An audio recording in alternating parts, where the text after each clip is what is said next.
La persona es un ser diferente a cualquier otro ser que nosotros conozcamos, y no solo por apariencia externa y manifestación fenoménica o física o lo que esté allí que se ve por apariencia, sino porque en realidad, en el fondo, en lo que somos, tenemos características que nos diferencian, nos distancian de los otros seres, lo cual no quiere decir que seamos necesariamente superiores en el sentido que todo lo demás vale poco o nada, sino que eso nos da una manera de relacionarnos con nosotros, con el mundo, con la realidad, en la que la encomienda, el encargo, es un dato fundamental.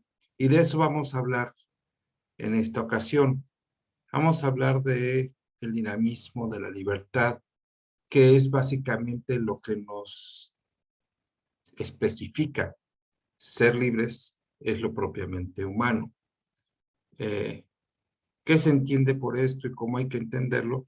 Pues me gustaría que me acompañen a que lo veamos.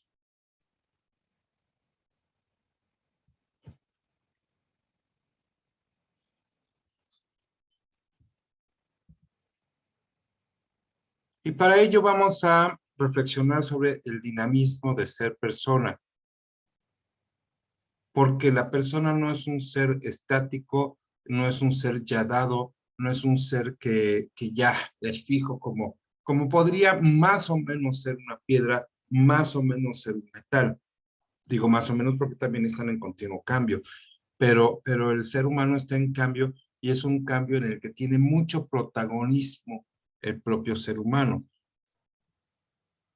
Y es que la persona,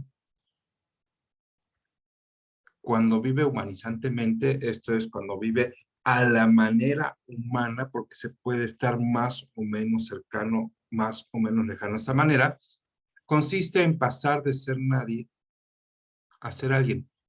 Es evidente, cuando nacemos somos en realidad nadie. Somos un conjunto de posibilidades, somos condiciones genéticas, somos condiciones culturales, somos condiciones eh, culturales o determinaciones, como lo voy a decir un poquito más adelante, y a partir de eso que ya somos muy inicialmente, tenemos que ir construyendo la persona que podemos ser, que estamos llamados a ser y que es como muy única. Cuando decimos que estamos llamados a ser personas, no quiere decir que estamos llamados a responder necesariamente a un estereotipo social, aunque los estereotipos sociales tengan que ver con orientaciones para movernos en la vida. Más bien tiene que ver con que debemos construirnos en una triple racionalidad sin la cual no nos entenderíamos ni nos podríamos realizar. Pasar de ser nadie conmigo. Yo tengo un conjunto de determinaciones genéticas, psicológicas, eh, biológicas, que me permiten ser la persona que estoy siendo y que voy a ser. Por ejemplo, si yo tengo una predisposición a que el páncreas no me funcione, tendré que aprender a vivir con esa predisposición y lo que suceda con ella. Si yo tengo un accidente que no depende necesariamente de mí, pero quedo afectado en cuanto que me vuelvo cuadrapléjico o que pierdo algún miembro, pues tengo que encargarme de vivir con esa persona que soy yo. Sucede lo mismo con los impactos psicológicos que vamos teniendo a lo largo de la vida por emociones, por violencias, por abusos, por impactos de cosas que tienen que ver con nuestra predisposición sensorial, etcétera. Bueno, tendremos que aprender a vivir con eso. Hay personas que resuelven el haber sido abusados de una manera, hay personas que la resuelven de otra, aunque haya patrones más o menos compartibles, en realidad es un asunto de encomienda, es un asunto en el que cada cual tendría que constituirse a sí mismo Y lo mismo sucede con la segunda relacionalidad o la segunda relación que es con las personas. Nosotros nacemos en un ámbito social porque nadie nace solo. Y en ese ámbito social nos vamos realizando. Pero hay un punto en que, por ejemplo, si yo soy hijo, tengo que encargarme de ser hijo, porque no puedo ser hijo a la manera en que me inauguré como hijo cuando era bebé, si tengo 56 años. Lo mismo sucede con el noviazgo, lo mismo sucede con las relaciones laborales, lo mismo sucede con muchos otros contactos humanos que tenemos. Y en la medida en que nos podemos encargar de ser nosotros mismos, pero serlo por los otros, con nosotros y para los otros, pues podemos ir humanizándonos al tiempo que nos humanizamos en relación con todo lo que no soy yo, con todo lo que no es mi relación con los demás y que existe y que tiene que ver con la naturaleza como la entenderíamos en el sentido de tierra, árboles, agua, fuego, aire, gases, elementos químicos con los cuales interactuamos, pero que también tiene que ver con constituciones que tienen que ver con cuestiones culturales, por ejemplo, que son fruto de la interacción de las personas con otras personas en un contexto, en un hábitat, en un medio determinado y que hace que se tenga determinada forma de ver las cosas que es mundana, que tiene que ver con realmente quiénes somos, dónde estamos, cómo vamos. Cuando decimos que pasamos de ser nadie a ser alguien, estamos señalando que la persona cuando nace está determinada. Sí, está determinada, lo decía hace un momento, por la genética, está determinada por la estructura psicológica, está determinada por las leyes de la física, la química, está determinada por la sociedad en la que nace, por el conjunto social llamado familia en el que nace, por el conjunto social llamado vecindario en el que se nace, por el conjunto social llamado región, nación,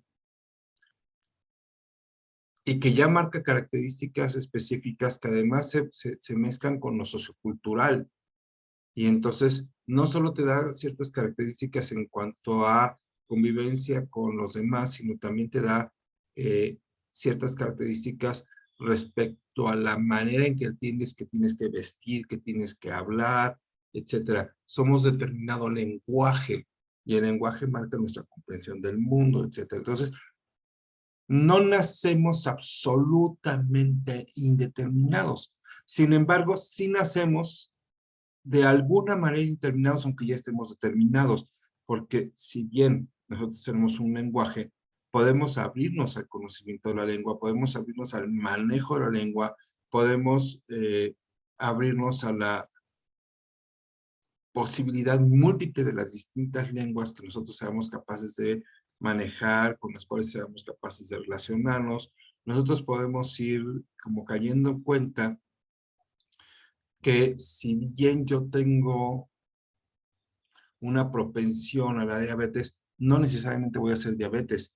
Hay una diabético, perdón. Hay una indeterminación en eso, como hay una indeterminación en que yo muera por un ataque cardíaco, por un aneurisma, por un accidente. Entonces, si bien somos determinados, nunca somos tan determinados que no haya un espacio para que quede por ser determinado, que quede por crecer. Por ejemplo, el conocimiento es un caso clarísimo de indeterminación, porque si bien sabemos cosas, hay muchísimas que todavía no sabemos, y entonces nuestro conocimiento no está totalmente determinado a lo que ya conocemos, está indeterminado en cuanto a lo que podemos conocer. Ahora, lo que no va a suceder es que esa indeterminación se vuelva determinación si nosotros no hacemos algo, si no nos autodeterminamos, lo cual significa que asumimos nuestra propensión a la enfermedad y hacemos algo con ella. Asumimos las relaciones que tenemos con nuestro padre y madre y pueden ser relaciones hoy se les conoce coloquialmente como relaciones tóxicas, como relaciones codependientes, pero podemos romper esos círculos de determinación de codependencia. Podemos tener adicciones que nos determinan, pero de alguna manera también podemos tomar una palabra frente a las adicciones que tenemos, como podemos tener una palabra claramente frente a la cultura en la que estamos, que nos permite valorar unas cosas de una manera y no de otra. Por ejemplo, culturalmente no había sido valorado el estudio de la mujer, y justamente porque hubo personas que autodeterminaron, que determinaron que esa determinación de la cultura no era necesariamente, y que había posibilidades, otras posibilidades indeterminadas, pues decidieron autodeterminarlas, y hoy las mujeres estudian. Y entonces, el asunto es que la vida humana es una especie de diálogo, es una especie de vaivén entre la determinación que sí somos y la indeterminación que también somos, en un acto muy personal que es encargarse de las cosas. Encargarse respecto de uno mismo, encargarse de uno mismo, encargarse de la relación que se tiene por los otros, con nosotros y para los otros, encargarse del mundo que somos, en un paso de una fuerte heteronomía, lo cual significa que lo otro, el contexto, la cultura, mi padre, mi madre, me van marcando hacia dónde debo caminar como ser humano. Y entonces, bueno, lo que estaba diciendo es que tenemos que pasar de esta heteronomía a una cada vez mayor autonomía. No absoluta, nunca vamos a ser absolutamente autónomos, pero podemos ser mucho más autónomos hoy que ayer. Podemos decir, la autonomía sería esta posibilidad que tengo de actuar, no porque me lo dice mamá, no porque me lo dice, o no solo porque me lo dice mamá, no solo porque me lo dice la sociedad, no solo porque está estipulado en el trabajo, sino porque yo también digo, yo quiero ir por acá, yo quiero ir hacia ese lado. Los existencialistas franceses, como Jean-Paul Sartre, como Simone de Beauvoir, pusieron un acento después de las guerras mundiales y después como esta visión como muy total que imperaba en Europa con las ideologías del Estado, como el fascismo, como el nazismo, como el falangismo. Hicieron hincapié en que el ser humano tiene una palabra que decir frente a sí mismo, tiene una acción que hacer frente a sí mismo, y ellos llegaron a decir, incluso no decidir ya es una decisión que tomó la persona, ya fue un pronunciamiento de la persona porque decidió no decidir. Y entonces nunca puede ser la persona tan heterónoma que no tenga una posibilidad de autonomía, y nunca será tan autónoma que no tenga algún tipo de heteronomía. Patrones de consumo, condicionamientos del lenguaje, actitudes y hábitos muy arraigados, virtudes y vicios en un lenguaje más clásico. Y de eso se trata ser persona.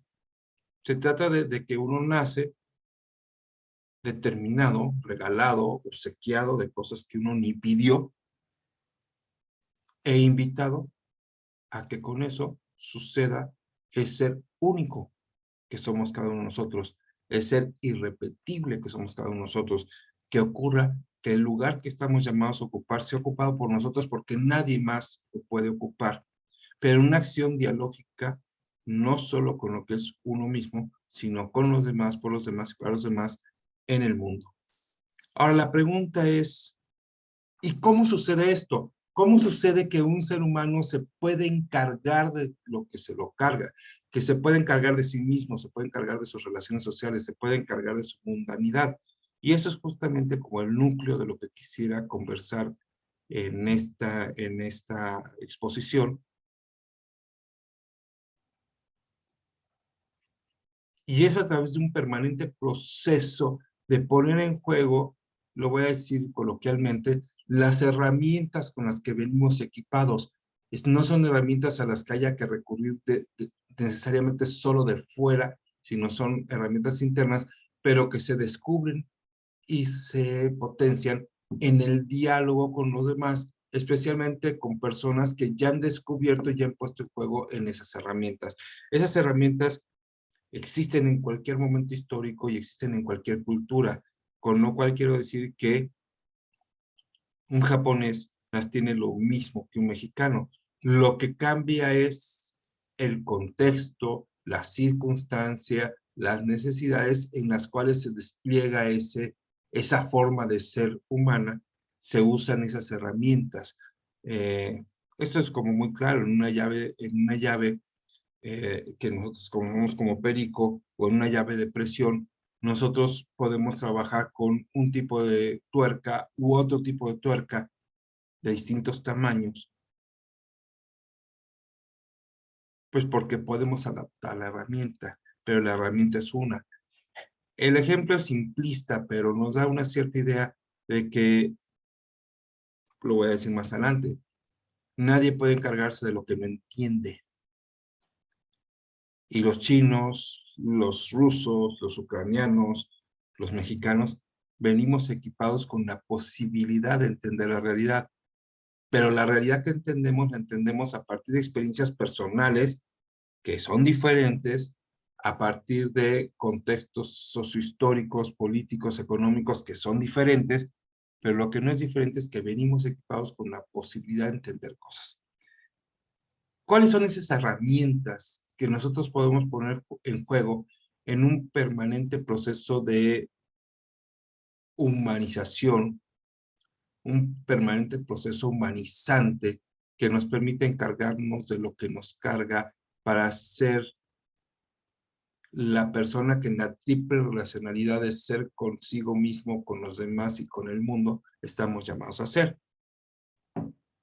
Para ello, pues quisiera decir que inicialmente todos tenemos una estructura afectiva, emocional, que quiere decir que nosotros venimos equipados para reaccionar a lo que nos afecta en la realidad, a los sonidos, a los olores, a las interacciones táctiles y a todo el conjunto de ellas. De tal suerte que si nosotros estamos en una fogata y estamos en buena compañía, reaccionamos y nos movemos, nos emocionamos de una manera, y si estamos en un incendio, nos afecta de otra y reaccionamos de otra. Entonces venimos con una estructura que se afecta y que se mueve, afectivo-emocional, y somos también una estructura intelectivo-racional, que significa que podemos entender y podemos pensar la realidad que nos afecta. Y más allá de lo que nos afecta, podemos llegar hasta incluso a niveles de entender lo que son las cosas más allá de la afectación que tienen con nosotros mismos. Por ejemplo, nosotros podemos entender que el agua, más allá de que nos guste o no, más allá de que vivamos en el desierto o vivamos en la selva o vivamos en el manglar, el agua se constituye de hidrógeno y oxígeno. Y es un compuesto, es una sustancia de distintos elementos cuya molécula o unidad básica es 2 de hidrógeno por 1 de oxígeno. Podemos entender esas cosas, podemos entender qué es una cirugía, más allá de la cirugía en específico que tengamos que hacernos, cirugía de rodilla, cirugía de abdomen, cirugía de amígdalas, más allá de eso, podemos entender qué es una cirugía, qué es la paternidad, qué es la familia. O sea, venimos equipados para entender la relación que tenemos con las cosas, pero no solo eso, mucho más allá. Podemos entender lo que son las cosas y eso nos permite un diálogo de ires y venires, porque nosotros, pues sí, pues es un hecho, podemos transformar la realidad, podemos entender el genoma de un virus y podemos con eso generar lo que hoy llamamos vacunas.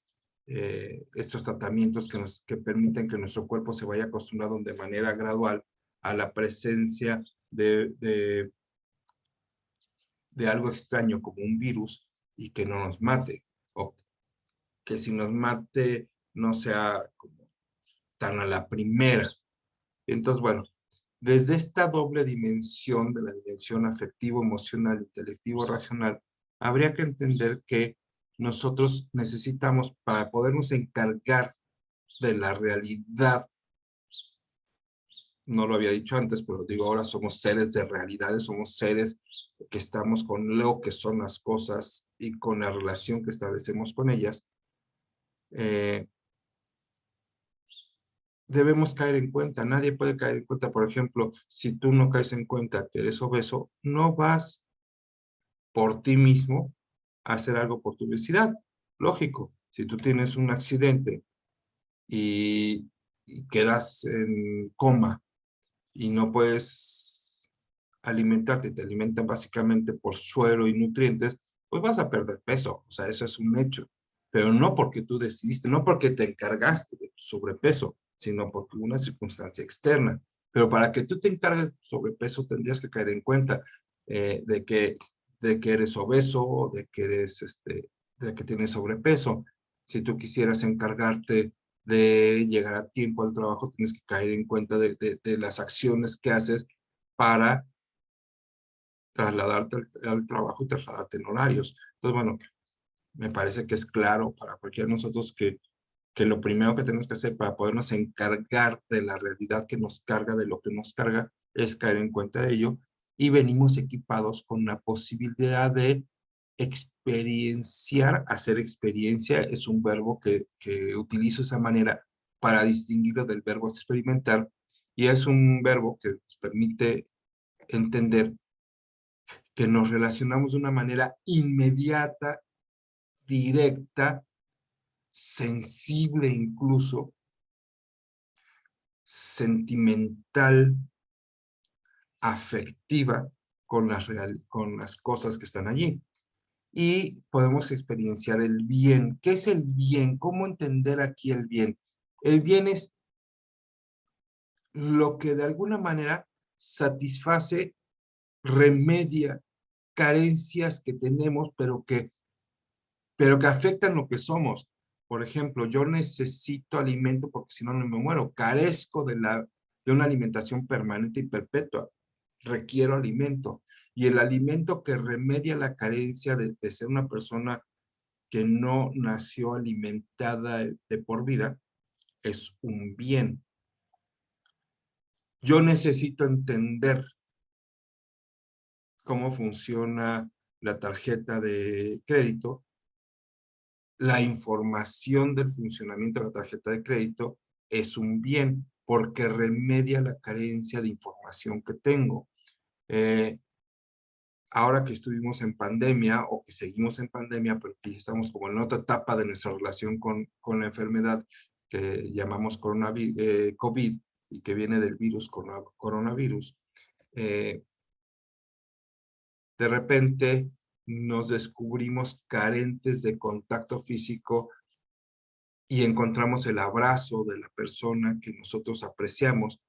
Y ese abrazo es un bien porque remedia la carencia de contacto físico emocional que nosotros requerimos para una sensación de bienestar. Podemos hacer experiencia de que las cosas son buenas. O sea, no necesitas hacer una lectura de un tratado aristotélico sobre el abrazo, no necesitas hacer una lectura sobre un tratado kantiano del entendimiento para experienciar que entender cosas te viene bien porque te permite ser la persona que estás llamado a ser.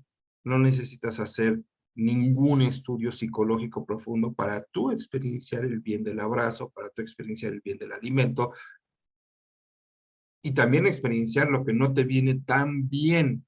Por ejemplo, cuando eres alérgico a una comida y te da una diarrea impresionante, te da una comezón, te llenas de ronchas, pues tú puedes experienciar que eso no te vino bien, que eso te vino mal, que sería esa palabra de la ausencia de aquello que te hace bien,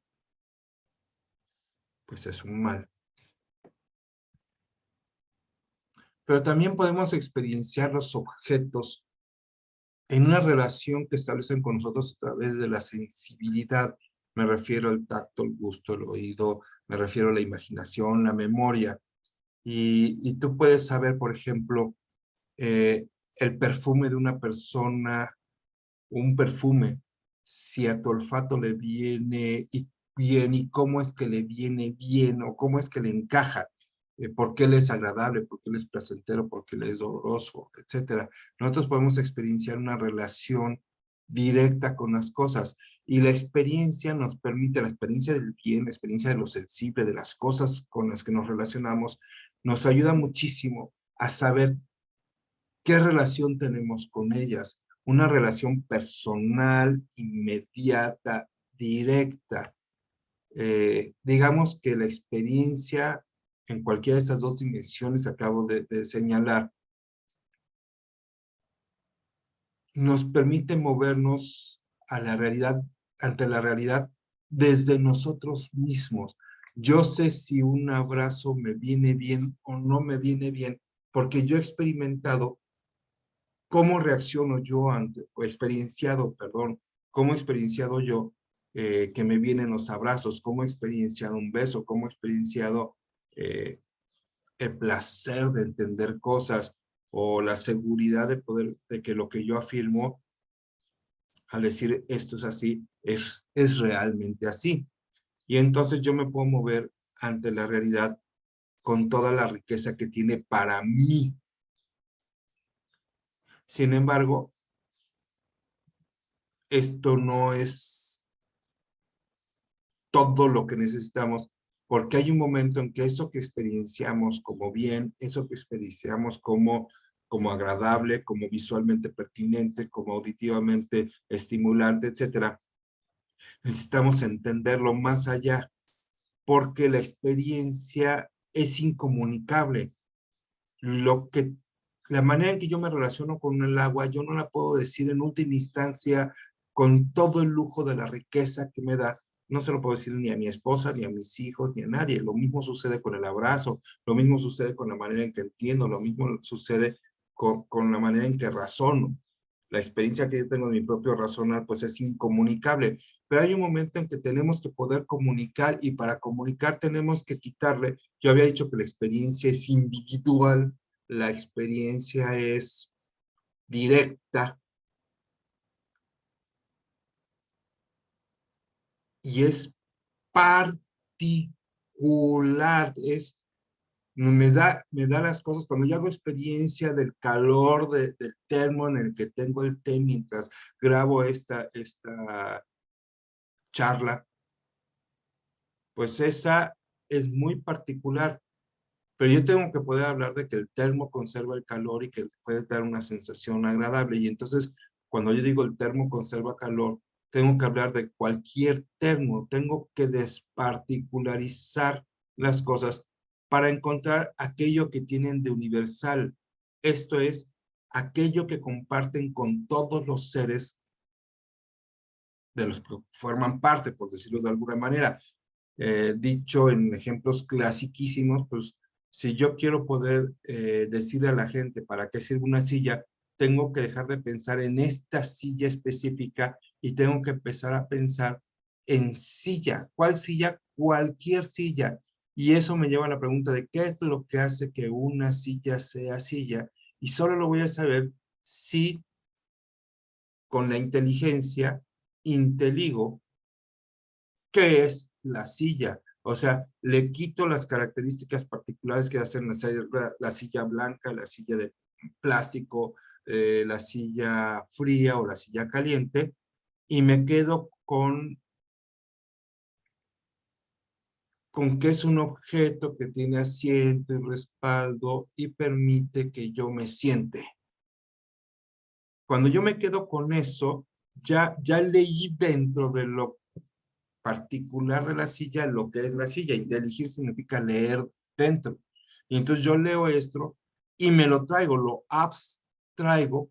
Lo que me traigo, o sea, ya me había traído yo lo particular porque ya me senté y ya supe si me viene bien la silla o no me viene bien la silla, si está fría o está caliente. Eso ya lo tenía yo en mí a través de la experiencia. Sin embargo, lo que me traigo a mí y traigo a mi mi capacidad de entender la realidad, mi capacidad de relacionarme intelectivamente con la realidad, me traigo la esencia, me traigo la posibilidad de pensar lo que son las cosas. La esencia es lo que hace que un ser sea lo que es, lo que son las cosas es su esencia. Y entonces yo la puedo traer a mí y la puedo guardar en mí, la puedo aprender. Y entonces cuando yo he inteligido algo, lo he abstraído y lo he vuelto mío en sus características universales, esenciales, lo he entendido. Y entonces cuando yo he experienciado algo y lo he entendido, ya caí en cuenta de qué es. ¿Qué es un abrazo? Pues yo lo puedo leer como definición en el diccionario, pero si lo he experienciado y me he relacionado con él y lo he entendido, pues por supuesto que yo tendré una mejor panorámica de cómo me viene a mí el abrazo y qué es un abrazo. Ahora, no se trata solo de caer en cuenta y tener información como... Ayer leía en un texto la expresión del hilo de Ariadna, que había una explicación que era el hilo de Ariadna de un asunto que tenía que ver con resiliencia, que era el tema sobre el que estaba leyendo. Bueno, o sea, ya entendí lo que es el hilo de Ariadna. Eh, Bueno, pero no solo lo entendí, pues, de lo que se trata es que yo pueda hacer algo con esa expresión. ¿Qué puedo hacer? Pues entender el contexto en el que está dicho en el texto. Pero a lo mejor yo lo puedo utilizar en mi propio artículo, porque de lo que se trata es que yo pueda encargarme de la realidad de una expresión, encargarme de la realidad del té, encargarme de la realidad de la diarrea, encargarme de la realidad del placer de subir una cumbre, encargarme de la realidad que me está cargando. Y entonces se necesita un segundo núcleo de acciones que todos somos capaces de hacer mientras no estemos impedidos porque estamos en coma, porque nos morimos, porque, no sé, todos de alguna manera podemos hacer, y que es pronunciarnos ante la realidad. Voy a ir a como a la parte más conocida por nosotros, que es la del juicio de verdad. Cuando yo he entendido algo, yo digo casa, cualquier casa. Y luego digo blanca, y digo, esta casa es blanca, estoy haciendo un juicio, estoy afirmando de la casa que es blanca. Yo puedo afirmar muchas cosas, pero no todo lo que yo afirme me sirve igualmente para encargarme de la realidad, para tomar partido ante ella, para pronunciarme. La palabra pronunciarte, hacer un pronunciamiento es decir, yo tengo un punto de relación con esto que estoy hablando que es diferente. Por ejemplo, en un pronunciamiento frente al proceso electoral, yo digo, estoy de acuerdo en votar, no estoy de acuerdo en votar, etcétera. Me estoy pronunciando. Bueno, para que yo me pueda pronunciar entre la realidad que he experienciado y entendido, tengo que afirmarla, pero necesito que lo que yo afirmo se adecue a lo que yo dije. Si yo digo, el envase de la crema es de vidrio, si realmente es de vidrio, no solo porque yo lo pensé así, sino porque así es de vidrio, ya me sirve, porque entonces ya puedo hacer algo. Por ejemplo, al lavarlo, lo lavaré de una manera diferente a cómo lavo un envase de plástico. La afirmación de las cosas que yo he entendido que me sirve es la afirmación que me permite pasar de lo universal a lo particular, pero de manera real, de manera realista, que lo que yo diga le atine a lo que entendí. Y a eso le llamamos juicio de verdad. Un juicio erróneo es el que no le atina, el que no se adecua a lo que está juzgando. Un juicio de verdad es lo que se adecua. Ojo, no estoy diciendo que se tiene que adecuar a todo. O sea, yo digo, mi mamá está sentada, no estoy diciendo que está emocionada, no estoy diciendo que está viejita, no estoy diciendo que tiene un 80 de estatura o que tiene unos 60, solo estoy diciendo que está sentada. Y la verdad es esa, la verdad es que está sentada. O no está sentada, entonces es un error. cuando uno va afirmando la realidad y uno tiene que hacer muchísimas afirmaciones de la realidad, se trataría de que cada afirmación pudiera corresponder a la realidad de lo que juzgó, y entonces eso nos va a permitir, porque si yo digo, soy obeso, y realmente soy obeso, puedo hacer un conjunto de acciones diferentes a que si no lo soy. Y habría que ver si lo que estoy yo diciendo no es real, es o porque no sé de qué estoy hablando, o porque lo que capté y entendí, lo entendí mal, como sucede, por ejemplo, en la anorexia, que yo, si soy anoréxico, entendería que soy gordo, pero no necesariamente soy gordo. Hay algo que está produciendo en mí la percepción y el entendimiento de una gordura que no existe. Y entonces tendríamos que verlo porque no le estamos atinando a la realidad, no le estamos correspondiendo a la realidad. Bueno, y para eso pues existe la educación, existe la psicología, existe la medicina para que nos ayuden a ver si la manera en que estamos dispuestos nos permite afirmar con mayor o menor verdad. Por otra parte, tenemos el juicio de valor. ¿Qué es un juicio de valor? El juicio de valor, a diferencia del juicio de verdad, el juicio de verdad es afirmar algo y atinarle. El juicio de valor es pronunciarse ante una cosa que es buena. Por ejemplo, el agua me hidrata, pero si no me importa, si no lo valoro, pues no voy a recurrir al agua. Hay muchas personas que no logran relacionarse con el agua de una manera que les permita realizarse, y al no lograr hacerlo, pues tienen problemas de hidratación, porque no valoran el agua. Aunque el agua sea un bien, aunque el agua sea buena para la persona, si no la valoras, no la buscas, no te sientes vinculado a ella. Hacer un juicio de valor es vincularte mediante la afirmación afectivo-emocional de que el bien que has experienciado es lo que tú quieres para ti, te es relevante, te es pertinente, te es valioso. Y sucede que cuando tú logras valorar algo, te sientes movido, te sientes ligado, te sientes relacionado de tal manera que tienes que buscarlo. Si yo valoro en un momento específico el agua porque tengo muchísima sed, empiezo a buscar agua. Si yo valoro en un momento una conversación con mi padre, busco hablar con mi padre. ¿Por qué? Porque me siento ligado a esa cosa que yo valoro, a ese bien que yo valoro, el bien de la conversación con mi padre. Y entonces experimento que debo, me experimento como empujado, lanzado, impelido, obligado a buscar eso que valoro. Ahora, puede suceder que yo valoro algo y además entiendo qué es y qué tiene que ver conmigo. Por ejemplo, yo valoro el agua porque entiendo que las células de mi cuerpo, las moléculas, etcétera, etcétera, etcétera. Y entonces hay un momento en que yo estoy hablando en videoconferencia y no me puedo levantar para ir por un vaso con agua y tengo la videoconferencia. Yo valoro estar en esta videoconferencia porque seguramente mi público, o seguramente yo tengo un compromiso y valoro, o el compromiso o el público, lo que fuera. Vamos a suponer que yo valoro el compromiso que tengo con quien está viendo este video. Y entonces la pregunta es, ¿voy por el agua que valoro y que quiero, o permanezco en la videoconferencia? Y tengo que deliberar. ¿Qué es la deliberación?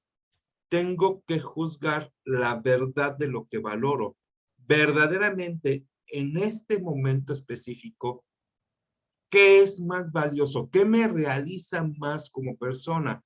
¿Qué me permite encargarme más asertivamente de la realidad? ¿Ir por el agua o quedarme en la videoconferencia? Yo prometí en mi casa que voy a no traerme el trabajo a casa, pero me entran 5 o 6 llamadas de mi jefe y mensajes de que es urgente que me reporte. Tengo que deliberar qué es más importante, qué me realiza más en este momento. Importante en términos de realización, qué me realiza más en este momento específico. Verdaderamente me realiza más contestar la llamada de mi jefe, que seguramente me llama por un asunto laboral, o verdaderamente me realiza más no tomar la llamada y estar con mi esposa, con mi novia y lo que fuera. Entonces, cuando yo delibero, digo, en este momento, esto es más valioso por esto, que yo he entendido y que juzgo. Y entonces ya me pronuncio, ya tengo partido, ya puedo decir, me voy a encargar de esto y no de esto. Y me voy a encargar de esto en este momento porque me realiza más, porque me da una mejor relación con los demás, porque me permite responder no sé, tiro la basura en la calle o no, pues me permite responder a una cierta crisis de contaminación que existe en algún momento, etcétera. Entonces, digamos que ya casi me puedo encargar de la realidad, pero necesito todavía un paso más, que es propiamente ya encargarme de la realidad. Y encargarme de la realidad requiere que yo decida si esto es importante para mí, si para mí es importante el agua y es más importante que estar en la videoconferencia, debo decidir, tengo que decidir ir por agua. Y si decido, pues ya estoy en antesala de encargarme, pero tengo que actuar. Una cosa es decidir ir por el agua y otra cosa es ir por el agua. Entonces tengo que ir por el agua y luego responder a haber ido por el agua, responsabilizarme de hacer eso. Ahora, cuando yo me responsabilizo, sucede un fenómeno muy interesante, que es que mi realidad acaba de cambiar un poco porque interactué con ella y tengo que experienciar las consecuencias de haberlo hecho en términos de cómo me afecta en el nivel del bien o cómo me afecta en lo que yo experiencio de manera sensible y entender si esa modificación cambió las cosas porque ya se perdió la videoconferencia, porque ya no puedo seguir en ella y entonces entiendo que tengo que reemplazarla o lo que fuera y entonces tengo que volver a ir haciendo este proceso. Es un permanente proceso de encargarse de lo que nos carga porque cada vez que modificamos la realidad nos modifica a nosotros y entonces tenemos que seguir caminando en ella y tenemos que seguir construyendo el mejor ser humano que podemos ser. Y es ahí que podemos ya empezar a entender eso que llamamos el dinamismo humano de la libertad, que es la capacidad de autodeterminar la indeterminación determinada que somos. Es la capacidad de encargarme de que en la indeterminación yo puedo determinar qué hacer. Entre la indeterminación del agua que ahorita no tengo y que podría tener y la indeterminación de la conferencia que no ha terminado y podría terminar, yo tengo que definir hacia dónde voy, yo tengo que caminar. En la libertad yo me poseo a mí mismo por los demás y me poseo en la relación que tengo con los demás y con el mundo en el que yo estoy. Porque esta triple relacionalidad nunca desaparece. Puede tener acentos más sólidos, por ejemplo, cuando yo hablo de tengo que entender qué es lo que me da miedo y entonces entro como en mis procesos emocionales, en mis procesos afectivos, pero nunca totalmente desvinculado de los demás y del mundo. Solo hay un acento en un momento. Puede ser que si yo voy manejando, a mí me gusta mucho manejar bicicleta y una de las cosas que más me gusta de manejar bicicleta es que no puedo pensar mucho. Tengo que pensar poco porque tengo que estar como muy pendiente de los estímulos sensoriales que se dan bajo el valor de preservar la vida, el valor de llegar sin un accidente al lugar donde voy y entonces tengo que ir tomando decisiones de cosas que he ido entendiendo previamente y que hacen que la posibilidad de llegar por una negligencia o no llegar por una negligencia que provoque un accidente, no se dé. Y entonces tengo que avanzar, tengo que determinarme en ese proceso que es como muy vital, pero en el cual, si lo miramos bien, de alguna manera vamos haciendo todos los pasos o vamos ejerciendo todas las herramientas que hablamos en la anterior. Y eso nos hace ser libres, porque entonces no hay dos días iguales, se parecen, pero no son iguales, porque si yo hoy me levanté más cansado, yo tengo la posibilidad de determinarme frente a mi cansancio, tengo la posibilidad de determinarme frente a la cantidad de compromisos que tengo la posibilidad de determinarme frente a las interrupciones que se me presenten, etcétera. Y entonces, al ser libre, soy el constructor por los demás, para los demás del mundo, que a su vez me construye a mí, porque el mundo me construye. En el momento en que estoy platicando esto, hay un conflicto bélico terrible entre Rusia y Ucrania, y mucha gente está pasando cosas que no decidió que le pasaran, pero que existen. Que existe que bombardearon el edificio en el que estoy, que existe que mataron a mi pareja, a mi gente, que existe en términos de guerra de información y desinformación, y ante lo cual yo tengo que encargarme, tengo que determinarme. Y entonces yo me poseo con los demás, me poseo en este conjunto de relaciones que son uno mismo, los demás, la alteridad y la mundanidad. Y en ese sentido hablamos de una una triple acepción de la palabra libertad. Por una parte, la palabra, la libertad significa que yo pueda romper aquello que me determina. Romper relativamente, o sea, no se puede romper absolutamente la determinación porque somos seres determinados. Eso lo hemos venido hablando desde el inicio de esta reflexión. Pero sí puedo encargarme de la determinación. Por ejemplo, yo habitualmente no desayuno y me está haciendo daño, pues puedo encargarme de esa resistencia que tengo a desayunar por la razón que sea y puedo empezar a desayunar. Digamos que me libero de algo que no me permite ser humano. La libertad es una liberación de aquello que no me permite autodeterminarme. ¿Para qué rompo con eso? Pues precisamente para poder ser yo el que determine quién soy, que yo determine cómo me sitúo frente al mundo que me determina para que yo pueda de alguna manera determinarlo. Y al final es una libertad que se construye con los demás, que se construye generando condiciones y tomando decisiones que al encontrar el bien común, crean condiciones para que mi propio bien, que es lo que yo decido en la libertad, pues pueda funcionar. Y entonces la libertad es una ruptura de determinaciones para poder autodeterminar la indeterminación en una relacionalidad con el mundo y con los demás. La manera en que más humanamente se manifiesta la libertad es en el proceso histórico. El ser humano, las personas, somos historicidad. ¿Qué es la historicidad? La historicidad es la acción de crearse uno mismo, creando un mundo más humanizante por los demás, para los demás, aprendiendo en el hoy lo que ha sido el ayer para de alguna manera diseñar el futuro. Es este juego con la posibilidad que tenemos de romper la determinación espaciotemporal en una comprensión y en una situación emocional que permite que yo aprenda del ayer y que yo de alguna manera visualice en la esperanza un futuro humanizante. Y esta historicidad tiene una doble dimensión. Mi historia personal, que es lo que trabajo cuando trabajo en terapia, que es lo que trabajo cuando trabajo en ciertos procesos pedagógicos por los cuales yo me conozco a mí mismo, etcétera.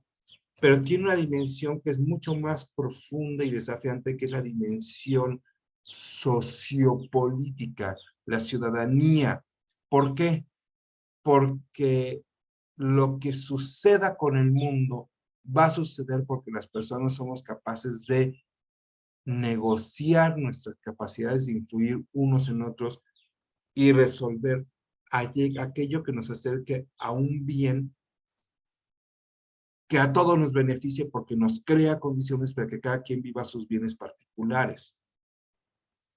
Y entonces, la persona que es libre de manera individualista, en realidad no es tan libre porque va a tener una serie de condicionamientos sociohistórico-políticos que no le van a permitir en última instancia lograr eso mucho más humano a lo que está llamado a llegar. Y en la medida en que se compromete en procesos de interacción con los demás, pues podrá llegar a eso. Eso es muy claro en la familia. La familia tenemos determinaciones por trabajo, tenemos determinaciones por enfermedad, tenemos determinaciones por cultura y por estructura psicológica de los miembros que pueden hacer que quedemos totalmente estancados. Y la única manera que como familia podemos salir adelante, llámese permitiendo a los hijos de casa, llámese coincidiendo en la necesidad del hermano enfermo, del padre enfermo, etcétera, es que logremos poner las libertades en función de resolver los problemas comunes, buscando ese bien que nos permita que todos estemos mejor, sin compromiso histórico, sin compromiso que nos permita a partir de entender quiénes hemos sido como familia, quiénes somos familia y qué familia queremos ser, nuestra libertad queda muy trunca.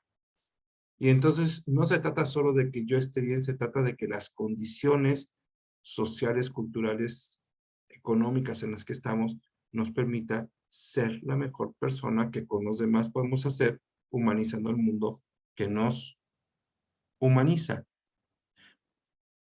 Ahora, todo eso suena muy bonito, pero se da en un marco, que es el marco de la limitación, del sufrimiento, de la frustración, del dolor, del miedo, de la angustia.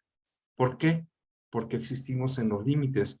Yo trato de ser más libre, por ejemplo, con mi pareja, pero nace mi hijo y cambian las reglas del juego, me pone unos límites a los cuales yo no estaba acostumbrado, yo no veía con claridad, y esos límites vuelven a condicionar mi libertad, pero además me producen resistencia, porque yo estaba muy cómodo con solo mi pareja, pero de repente ya somos tres y no es lo que yo esperaba, no es como esperaba, por más que yo quisiera y dijera, es que sí, pues yo nunca sé qué tanto me va a mandar un hijo, qué tanto me va a demandar. En la realidad estamos en niveles, por ejemplo, de inflación que vuelve complicado el comprar, hacer la despensa cada 15 días de una manera como tan tranquila y habitual como veníamos acostumbrados. Y entonces, bueno, el límite de la situación de la inflación, el límite de la enfermedad, el límite del cansancio, pues condicionan nuestra libertad. Y en ese sentido, estamos llamados a asumirnos desde el límite de una manera axiológica, valoral, o sea, entendiendo los bienes que se nos revelan en los límites. El límite por sí mismo no es bueno, pero nos revela cosas que no sabíamos que necesitábamos. Por ejemplo, cuando yo encuentro el límite de la vivienda en la que vivo y entiendo el sentido de la vivienda, puedo buscar otra casa. Porque valoro el habitar humano, valoro un habitar que permita la intimidad, pero que al mismo tiempo permita la confluencia, etcétera. Entonces yo me puedo asumir para construirme. Y eso, porque de alguna manera puedo preguntarme, ¿qué vale la pena para vivir más allá de lo que estoy viviendo? ¿Qué vale la pena para dar el siguiente paso? Porque si el límite me cierra una puerta, se puede abrir otra. Pero en la medida que yo voy encontrando qué sentido puede tener abrir la puerta, pues yo puedo dar esos pasos. Digamos que se nos va presentando la pregunta de cuál es la apuesta sensata que vale la pena para jugarse la vida. Como en dos niveles, el nivel inmediato y el nivel mediato. El nivel inmediato o el nivel último. Cuando nos referimos al nivel último en el que se da la trascendencia, sería ¿qué vale la pena para vivir si todo aquello con lo que yo vivo se me acabara? Esto es, si las personas que amo no estuvieran, si los recursos económicos que tengo no estuvieran, si la preparación profesional que tengo no sirviera, ¿por qué no me dejo morir? ¿Por qué no me pego un tiro? ¿Por qué puedo trascender? Y ahí es donde el ser humano se abre a la pregunta religiosa, a la pregunta del sentido último de la vida, más allá de lo inmediato que nosotros podemos entender y vivir. Digo que nos abre la experiencia religiosa porque es en el contacto con lo absoluto, en el contacto con eso que está más allá de lo inmediato que vemos, de lo que está ahí en nuestras narices, el agua, el té, la mesa, la computadora. En eso, en ese absoluto, donde preguntamos desde dónde podemos configurar las opciones que encaucen nuestra libertad. Libertad para que, si todo aquello que hacemos se va a acabar. Libertad para qué, para qué estarnos autodeterminando si todos nos vamos a morir. ¿Tiene sentido vivir si vamos a morir? ¿Tiene sentido revelarnos a la enfermedad, revelarnos al dolor, revelarnos ante la injusticia, revelarnos a todo eso que nos produce el límite humano, que nos pone frente al límite humano? Si tenemos una respuesta, generalmente esa respuesta tiene que ver con todo lo que somos y tratamos de compartirlo de una generación a otra en términos de explicaciones, de moral y de ritos. Y esa estructuración de respuestas a sentido último de la vida en términos de dogma, moral y culto es lo que llamamos religión. Yo ahorita no voy a entrar al asunto si las religiones nos hacen más libres o no, que eso es un asunto de discernimiento ético, de discernimiento en la libertad, pero sí decir que el mecanismo que procede y que orienta la libertad es el mecanismo de la trascendencia, porque los actos libres se dan en el contexto del límite, en el contexto de la frustración, en el contexto de la tristeza, en el contexto que sufre el por qué vale la pena algo cuando ese algo se va a acabar, porque vale la pena el compromiso si de todos modos nos vamos a morir, o se va a morir nuestro padre, o se va a morir la persona que amamos. Cuando nosotros logramos llegar a esa pregunta y a esa respuesta,